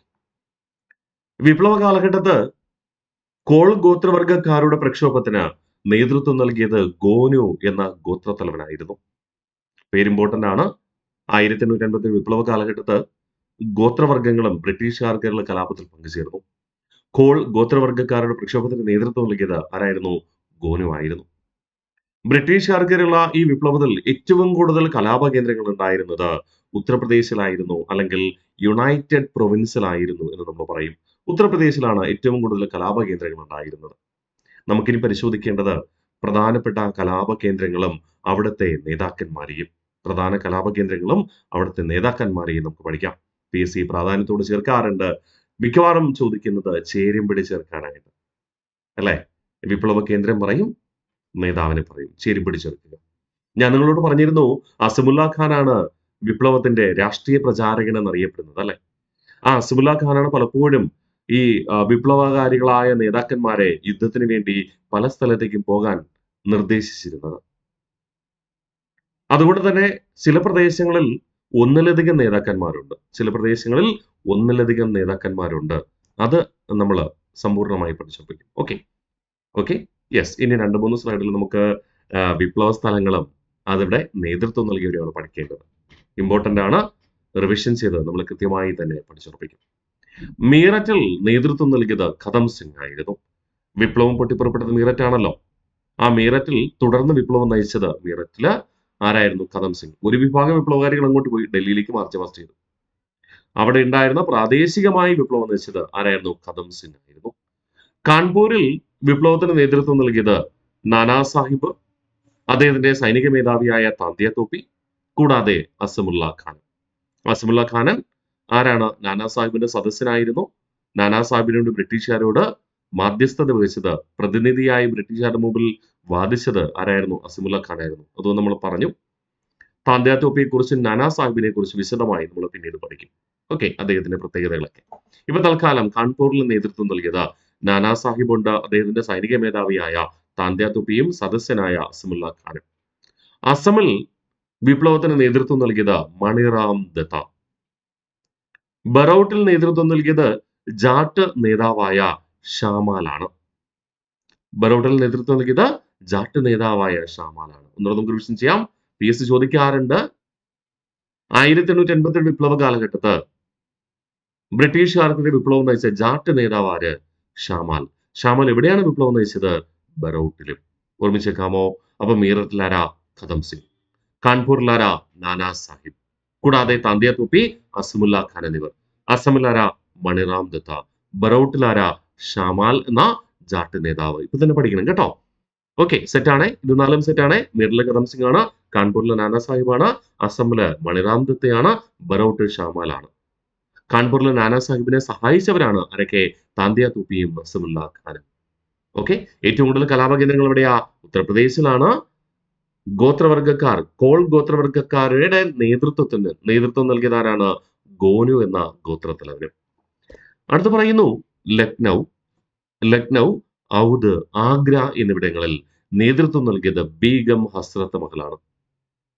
ലക്നൗ, ഔദ്, ആഗ്ര എന്നിവിടങ്ങളിൽ വിപ്ലവത്തിന് നേതൃത്വം നൽകിയത് ബീഗം ഹസ്രത്ത് മഹൽ പരാജയപ്പെട്ടപ്പോൾ നേപ്പാളിലേക്ക് പലായനം ചെയ്തു, അഥവാ നേപ്പാളിലേക്ക് രക്ഷപ്പെട്ടു പിന്നീട്. അപ്പോ ലക്നൌവിലും പിന്നീട് ഔദിലും ആഗ്രയിലും ബ്രിട്ടീഷുകാർക്കെതിരെ പോരാടിയ വ്യക്തിത്വമാണ് ബീഗം ഹസ്രത്ത് മഹൽ. ഈ 3 സ്ഥലങ്ങളിൽ ഉണ്ടെങ്കിലും വിപ്ലവം തുടക്കം കുറിച്ചത് എവിടെയാ? ലക്നൗ. അതുകൊണ്ട് PSC ചോദിക്കുമ്പോൾ ലക്നൗവില് ബീഗം ഹസ്രത്ത് മഹൽ. കൂടാതെ എവിടെയുണ്ട്? ഔദിലുമുണ്ട്, ആഗ്രയിലുമുണ്ട്. ഓക്കെ.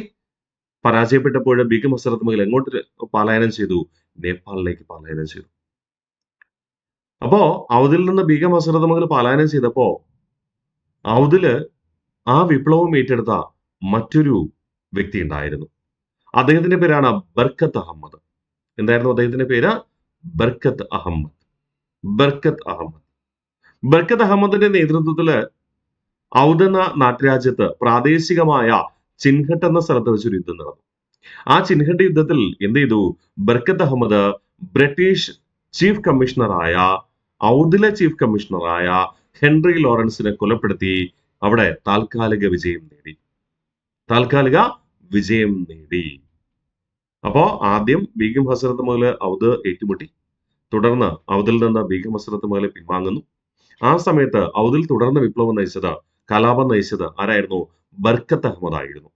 ബർക്കത്ത് അഹമ്മദ് ഔദ് എന്ന നാട്ടുരാജ്യത്തെ ചിൻഹട്ട് എന്ന പ്രദേശത്ത് വെച്ച് ഔദിലെ ചീഫ് കമ്മീഷണറായ ഹെൻറി ലോറൻസിന്റെ നേതൃത്വത്തിലുള്ള സൈന്യവുമായി ഏറ്റുമുട്ടുകയും ഹെൻറി ലോറൻസിനെ കൊലപ്പെടുത്തുകയും ചെയ്തു. തുടർന്ന് ചിൻഹട്ട് യുദ്ധത്തിൽ വിജയിച്ച ബർക്കത്ത് അഹമ്മദിന്റെ നേതൃത്വത്തിലുള്ള വിപ്ലവകാരികള്, കലാപകാരികള് ഔദിലെ നവാബായി ആരെ നിയമിച്ചു? ബിർജിസ് ഖാദറിനെ നിയമിച്ചു.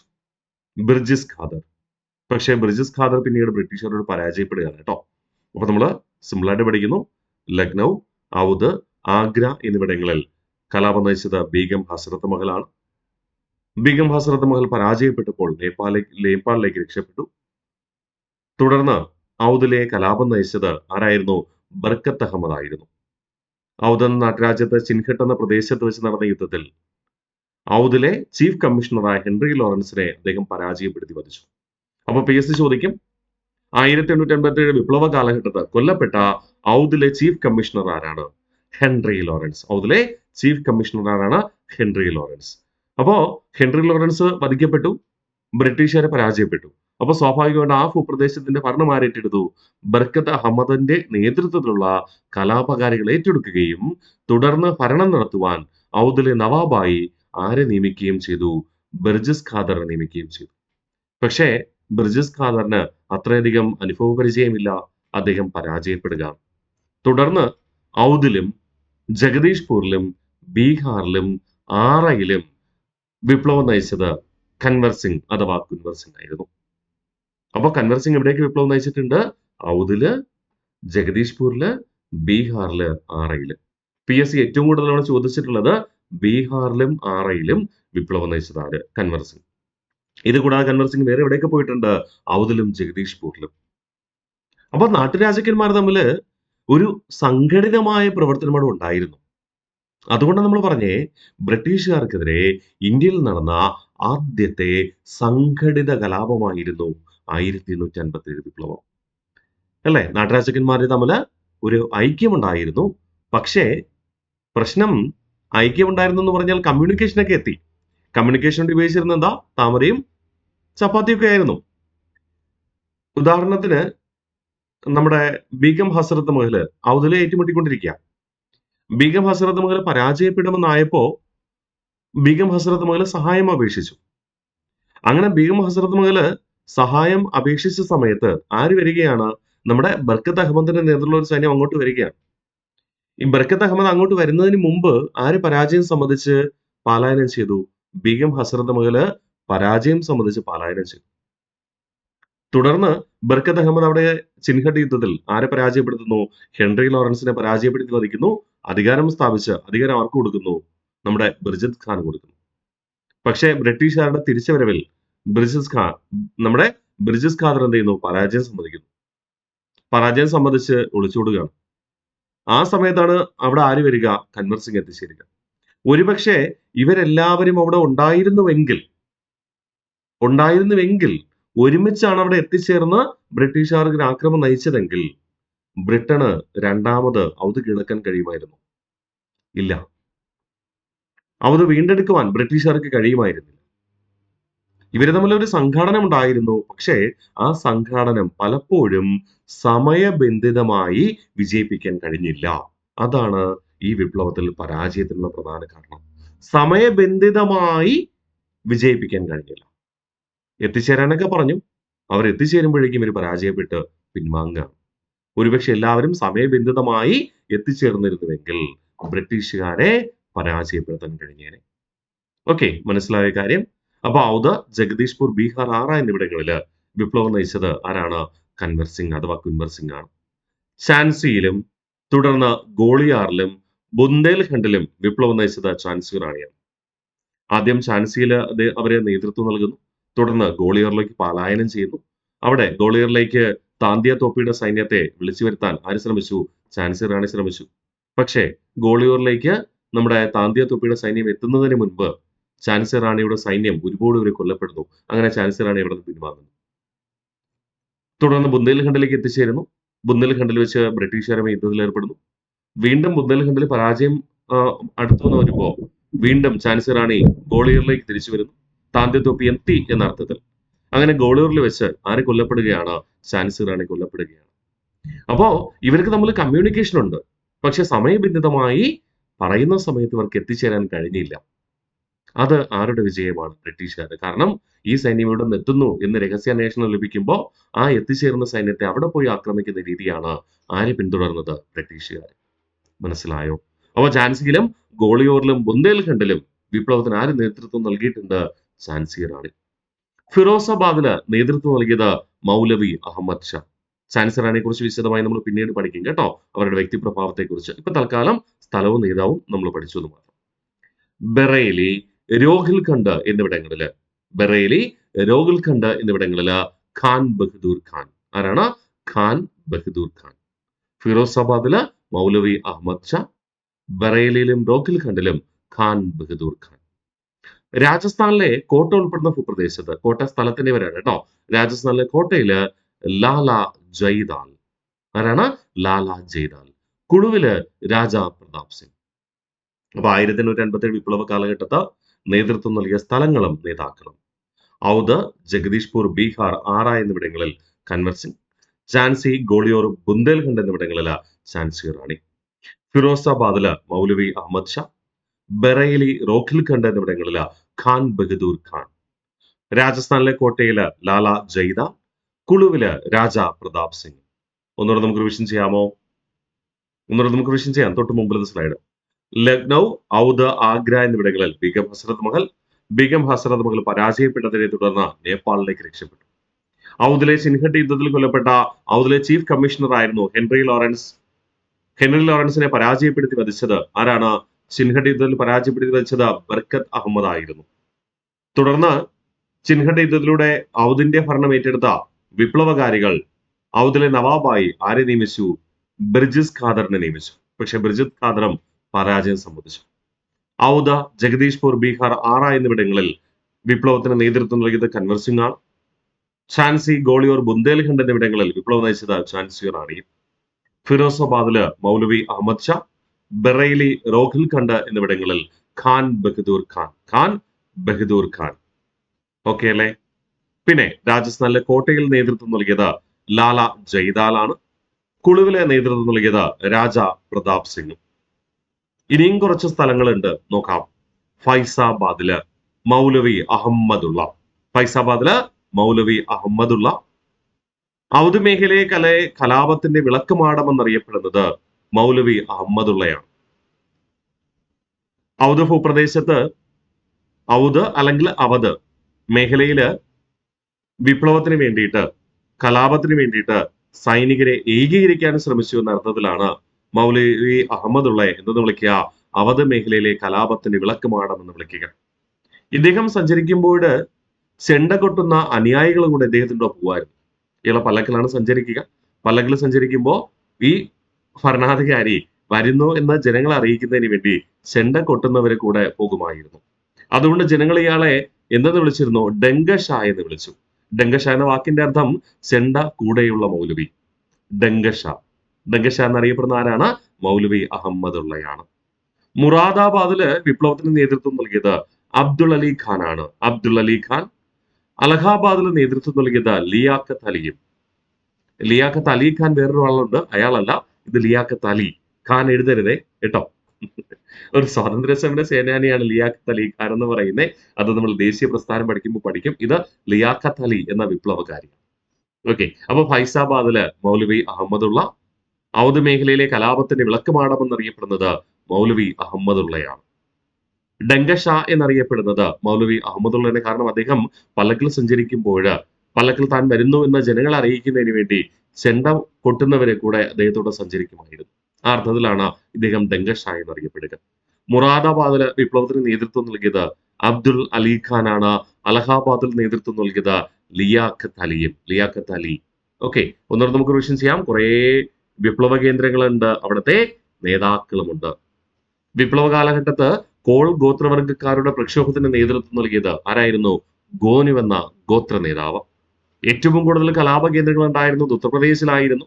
ഇനി ഓരോ കലാപ കേന്ദ്രങ്ങളും അവിടെ നേതൃത്വം നൽകിയവരെ നമുക്ക് നോക്കാം. മീററ്റിൽ ഖദം സിംഗ് ആയിരുന്നു. കാൺപൂരിലെ നാനാ സാഹിബ്. പിന്നെ നാനാ സാഹിബിനെ സഹായിച്ച അദ്ദേഹത്തിന്റെ സൈനിക മേധാവിയായ താന്ത്യ തോപ്പിയും അദ്ദേഹത്തിന്റെ സദസ്യനായ അസമുല്ല ഖാനും കാൺപൂരിൽ വിപ്ലവത്തിന് പ്രചാരം നൽകി. അസമിൽ വിപ്ലവത്തിന് നേതൃത്വം നൽകിയത് മണിറാം ദത്തയാണ്. ബറൌട്ടിൽ ജാട്ട് നേതാവായ ഷാമാൽ. ലക്നൗ, ഔദ്, ആഗ്ര എന്നിവിടങ്ങളില് ബീഗം ഹസ്രത്ത് മഹലാണ്. ബീഗം ഹസ്രത്ത് മഹൽ പരാജയപ്പെട്ടപ്പോൾ നേപ്പാളിലേക്ക് പലായനം ചെയ്തു. തുടർന്ന് ഔദിലെ ചിൻഹട്ട് യുദ്ധത്തിൽ നമ്മുടെ ഔദിലെ ചീഫ് കമ്മീഷണർ ഹെൻറി ലോറൻസ് വധിക്കപ്പെട്ടു. ഈ ചിൻഹട്ട് യുദ്ധത്തിൽ കലാപകാരികളെ നയിച്ചത്, അഥവാ ഹെൻറി ലോറൻസിന് വധിക്കാൻ നേതൃത്വം നൽകിയത് ആരായിരുന്നു? ബർക്കത്ത് അഹമ്മദ് ആയിരുന്നു. ആരാണ്? ബർക്കത്ത് അഹമ്മദ്. തുടർന്ന് ബർക്കത്ത് അഹമ്മദിന്റെ നേതൃത്വത്തിലുള്ള കലാപകാരികൾ അഥവാ വിപ്ലവകാരികൾ ഔദിലെ നവാബായി ബിർജിസ് ഖാദറിനെ നിയമിച്ചു. പക്ഷേ ബിർജിസ് ഖാദർ പിന്നീട് ബ്രിട്ടീഷുകാരോട് പരാജയപ്പെട്ടു. ഔദ്, ജഗദീഷ്പൂർ, ബീഹാർ, ആറ എന്നിവിടങ്ങളിൽ വിപ്ലവത്തിന് നേതൃത്വം നൽകിയത് കൻവർ സിംഗ് ആണ്. പ്രധാനമായും ബീഹാറിലും ആറയിലും. ഝാൻസി, ഗോളിയോർ, ബുന്ദേൽഖണ്ഡ് എന്നിവിടങ്ങളിൽ വിപ്ലവത്തിന് നേതൃത്വം നൽകിയത് ഝാൻസി റാണിയാണ്. ഫിറോസാബാദില് മൗലവി അഹമ്മദ് ഷാ.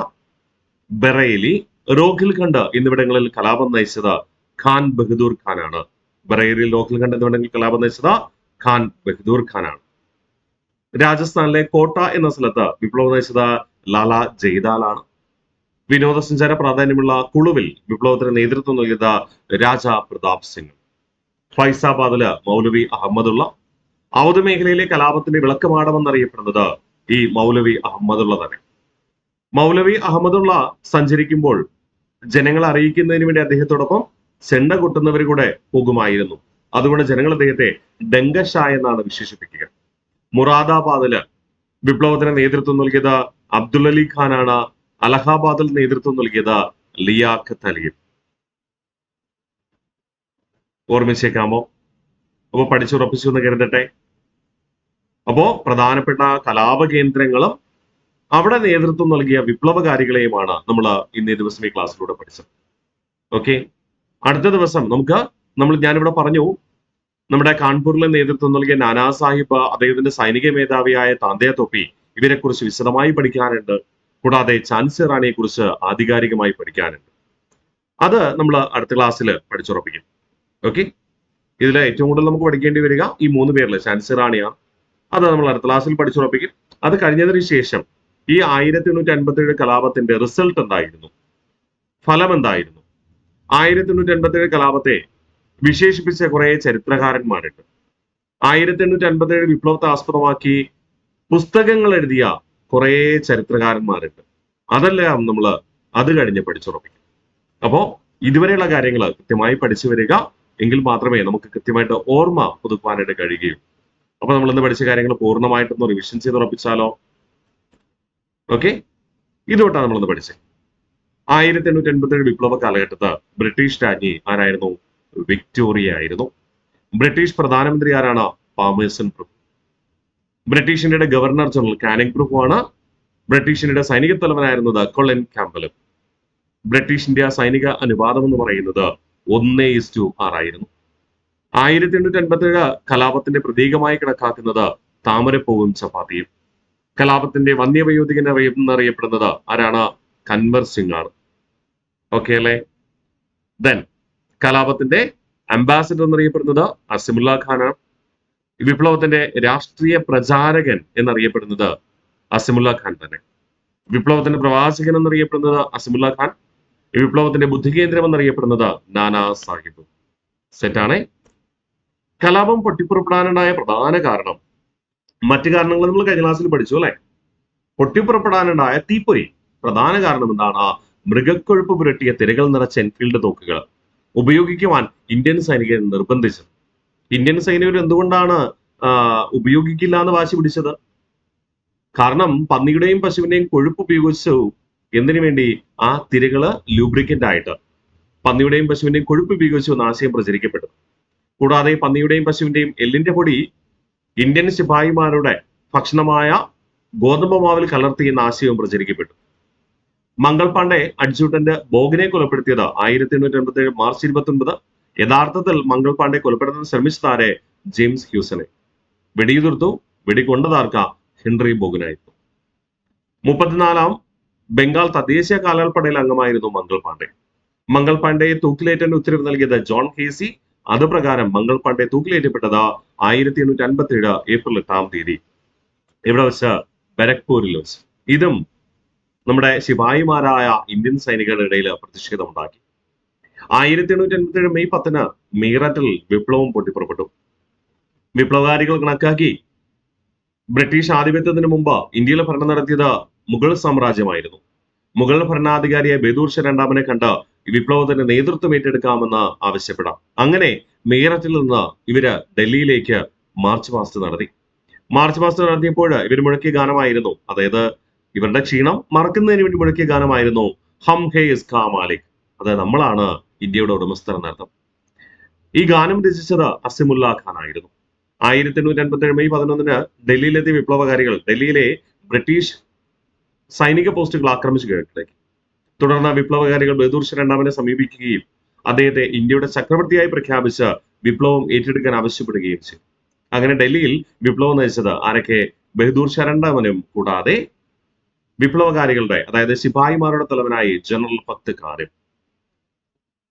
നമ്മുടെ ബഹദൂർ ഷാ സെക്കൻഡ് വിപ്ലവകാരികൾക്ക് അനുകൂല നിലപാട് സ്വീകരിച്ചുകൊണ്ട് ജനങ്ങളോട് വിപ്ലവകാരികളെ സഹായിക്കാൻ ആവശ്യപ്പെട്ടുകൊണ്ട് ഒരു വിളംബരം പുറപ്പെടുവിച്ചു. ഈ വിളംബരമാണ് അസംഗഡ് വിളംബരം എന്നറിയപ്പെടുക. ഈ വിളംബരത്തെ തുടർന്ന് ജനങ്ങൾ വിപ്ലവകാരികളെ സഹായിക്കുകയും ചെയ്തു എന്നത് ചരിത്രം. തുടർന്ന് ഡൽഹിയിൽ വിപ്ലവം അടിച്ചമർത്താൻ നേതൃത്വം നൽകിയ ഉദ്യോഗസ്ഥനാണ് ജനറൽ നിക്കോൾസൺ. ജനറൽ നിക്കോൾസനെ ഡൽഹിയിലെ കശാപ്പുകാരൻ എന്ന് വിളിക്കുന്നു. കാരണം അദ്ദേഹം വിപ്ലവം അടിച്ചമർത്തിയതോടൊപ്പം വിപ്ലവകാരികളെ അമർച്ചതോടൊപ്പം സാധാരണക്കാരായ ജനങ്ങളെയും കൂട്ടക്കൊല നടത്തി. അതുകൊണ്ടാണ് അദ്ദേഹത്തെ ഡൽഹിയിലെ കശാപ്പുകാരൻ എന്ന് വിളിക്കുക. ഡൽഹിയിലെ കൂട്ടക്കൊലയ്ക്ക് സാക്ഷിയായ പ്രശസ്ത ഉറുദു കവിയാണ് മിർസ ഗാലിബ്. അദ്ദേഹമാണ് ഈ ഒരു കൂട്ടക്കൊലയെ കുറിച്ച് ലോകത്തെ അദ്ദേഹത്തിന്റെ സാഹിത്യ കൃതികളിലൂടെ അറിയിച്ചത്. ബഹദൂർ ഷാ രണ്ടാമൻ പരാജയപ്പെടുകയും അദ്ദേഹത്തെ ബർമയിലേക്ക്, അതായത് ഇന്ന് മ്യാൻമാർ എന്നറിയപ്പെടുന്ന രാജ്യത്തേക്ക് നാടുകടത്തുകയും ചെയ്തു.